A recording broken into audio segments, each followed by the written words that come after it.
As we've seen, these two nerves leave the brainstem just below the pons. Here's the facial, here's the vestibulocochlear. To follow them, we'll look at a dissection of the posterior cranial fossa, in which the cerebellum has been removed. Here's the back of the petrous temporal bone. Here are the facial and vestibulocochlear nerves. This is the vestibulocochlear nerve. This is the facial nerve. Together they pass through this opening, the internal auditory meatus. Here's the internal auditory meatus in the dry skull. It's a short tunnel with 3 openings.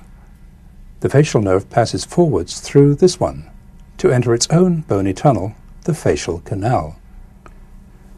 In the facial canal, the facial nerve has a complex course in the temporal bone, passing round the wall of the tympanic cavity and coming out behind the styloid process here. To get a view of its course, we've removed the front wall of the external auditory meatus along this line.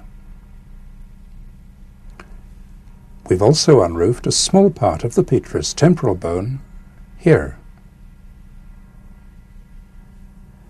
To represent the facial nerve, we'll add this green wire to the picture. Entering its canal, the facial nerve passes forwards briefly, then makes an abrupt U-turn called the genu and passes backward.